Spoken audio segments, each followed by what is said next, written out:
कबीर का स्मरण हो रहा है। बड़े अद्भुत महापुरुष,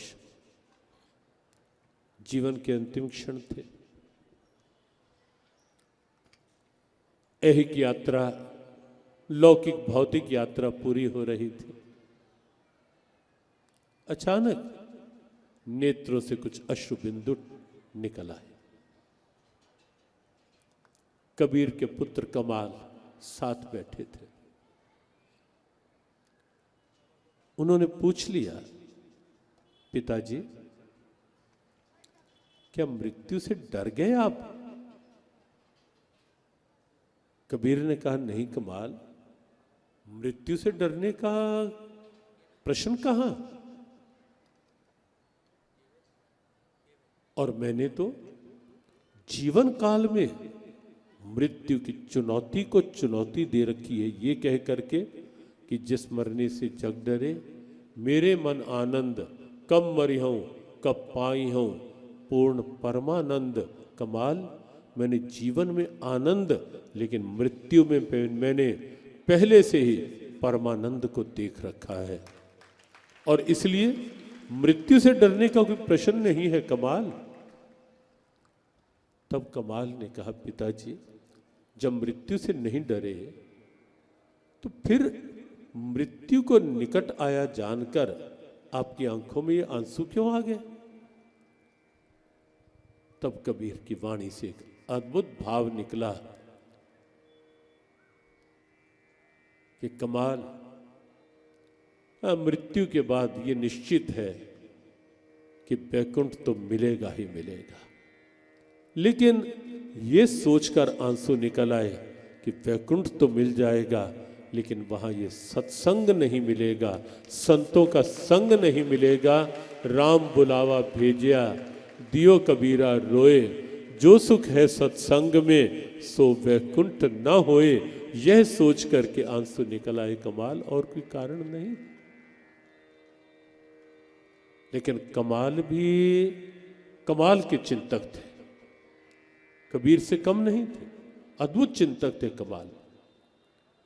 कमाल ने फिर प्रश्न कर दिया, कहा, पिताजी आप तो इतने विश्वास के साथ कह रहे हो कि जो सुख है सत्संग में सो वैकुंठ ना होए, जैसे आपने वैकुंठ को जाकर देख लिया हो। लेकिन कबीर भी थे ही अद्भुत दिव्यता के धनी। कबीर ने भी झट से उत्तर दिया, कहा, हाँ कमाल, मैंने वैकुंठ को देखा है। ये महापुरुषों का जो विश्वास होता है ना कुछ करने का, और अंदर की चेतना का, वो इस राष्ट्र की बहुत बड़ी पूंजी है, बहुत बड़ी पूंजी।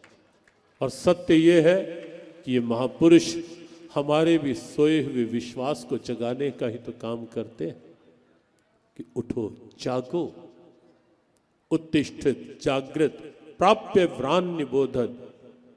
उठो जागो और अपने लक्ष्य को साधो। विश्वास, कबीर ने विश्वास से कहा, हाँ कमाल, मैंने वैकुंठ को देखा है। हम याद आ रहे हैं रामकृष्ण परमहंस, जब विवेकानंद जी नरेंद्र के रूप में पहली बार मिले विश्वास की बात से, और देखा उस महापुरुष को, देखते ही कुछ चेतना छंकृत हुई। और नरेंद्र, भावी विवेकानंद ने कह दिया, क्या आपने परमात्मा को देखा है? रामकृष्ण देव समझ गए कि ये युवक क्यों पूछ रहा है। उन्हें लगा कि इस युवक का विश्वास जगा करके इसके अंदर उस चेतना को जागृत किया जा सकता है जो इस देश की बहुत बड़ी आवश्यकता है। और जैसे ही नरेंद्र ने कहा, उस युवक ने कहा, क्या आपने परमात्मा को देखा है?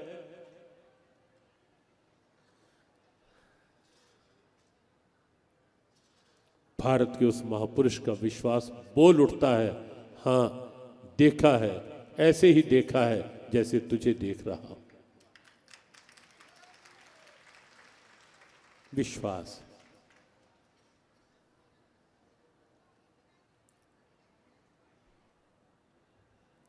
कमाल ने कहा, पिताजी क्या आपने वैकुंठ देखा? कबीर ने झट से कहा, हाँ कमाल, मैंने वैकुंठ देखा है। कमाल ने फिर प्रश्न किया, कहा पिताजी हमने तो आज तक यही सुना है कि इस भौतिक देह का त्याग करने के बाद ही वैकुंठ में प्रवेश मिलता है, और आप कैसे कह रहे हो कि मैंने वैकुंठ को देखा है? तब एक महापुरुष की उस दिव्यता को आप अनुभव करें। कबीर ने कहा, कमाल, एक बार मैं अपनी समाधि में था, समाधि में भाव राज्य की स्थिति में, और मुझे ऐसा अनुभव हुआ, ध्यान की साधना में साधकों को ऐसी अनुभूतियां हो सकती हैं, हो जाती हैं। मुझे ऐसा अनुभव हुआ कमाल कि मेरे मन का पक्षी ऊंची उड़ान लेता जा रहा है, ऊंची उड़ान लेता जा रहा है, और उड़ान लेते लेते मेरे मन का पक्षी सीधा वैकुंठ धाम में पहुंच गया। और वहां पहुंचकर क्या देखा? तब कबीर के जीवन का संभवतः यह अंतिम भाव प्रकट हुआ कि कबीरा मन पक्षी भया, उड़कर चला आकाश, और जब वैकुंठ धाम में वहां पूछा, देखा कि वैकुंठ धाम खाली पड़ा, वैकुंठ धाम खाली। और कबीर कहते, कमाल, जब मैंने पूछा कि वैकुंठ के नाथ, वैकुंठ के अधिपति, वैकुंठ के स्वामी स्वयं भगवान कहाँ चले गए, यहाँ वैकुंठ खाली है, तो कहने लगे, कमाल, मुझे उत्तर मिला कि वैकुंठ धाम खाली पड़ा, प्रभु संतन के पास भगवान कहीं पृथ्वी में सत्संग करने के लिए गए। कबीर कहने लगे, कमाल, तब मुझे विश्वास हो गया कि सत्संग तो यदि भगवान को भी करना है तो तब उन्हें भी अपना लोक छोड़कर इस पृथ्वी लोक में ही आना पड़ेगा। ये सत्संग तो इसी लोक की गरीब, यही ये मनुष्य शरीर इसी लोक में